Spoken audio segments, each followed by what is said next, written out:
গত ২ মাসে আরও ৬০,০০০ রোহিঙ্গা অনুপ্রবেশ করেছে।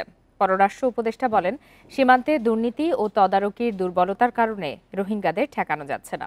দুপুরে পররাষ্ট্র মন্ত্রণালয়ে সাংবাদিকদের কাছে এসব কথা বলেন তিনি। জানান, নতুন করে রোহিঙ্গা ঢলের শঙ্কা না থাকলেও সতর্ক রয়েছে সরকার। বাংলাদেশের সীমান্তবর্তী মিয়ানমারের রাখাইন রাজ্য অনেকটাই দখলে নিয়েছে আরাকান আর্মি।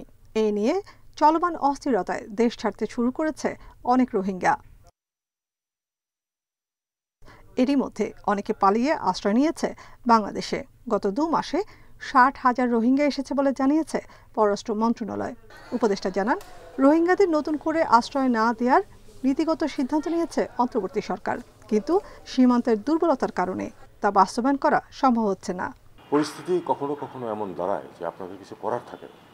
সেরকম পরিস্থিতিতে আমরা এই ৬০,০০০কে ঢুকতে দিয়েছি ফরমালি যে দিয়েছি তাও না, তারা বিভিন্ন পথে ঢুকে গেছেন। এবং আরেকটি কথা আমাদেরকে মনে রাখতে হবে যে প্রচুর দুর্নীতি আছে বর্ডারে। এটা সত্যি কথা, এটা অস্বীকার করার কোনো অর্থ নেই।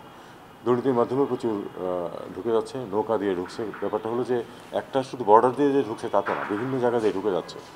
মিয়ানমারে চলমান পরিস্থিতিতে নতুন করে রোহিঙ্গা ঢলের শঙ্কা করছে স্থানীয়রা। তবে পররাষ্ট্র উপদেষ্টার দাবি, এমন কোনো তথ্য নেই সরকারের কাছে। এখনো মনে করি না যে আরেকটা ঢল যেটা সেরকম কিছু একটা আসবে। যদিও অনেকে এরকম আশঙ্কা করছেন, আশঙ্কাটা আমাদের আছে, কিন্তু আমাদের সেই ঢলকে ঠেকানোর ব্যবস্থা করতে হবে আমাদেরকে আন্তর্জাতিক সম্প্রদায়ের সাথে। এদিকে ২০ মিলনায়তনে আয়োজিত এক আলোচনায় উপদেষ্টা বলেন, আঞ্চলিক স্থিতিশীলতা রক্ষার জন্য রোহিঙ্গাদের প্রত্যাবাসন ছাড়া বিকল্প কোনো পথ নেই। নাফিজাতুল্লাহ, ইন্ডিপেন্ডেন্ট নিউজ, ঢাকা।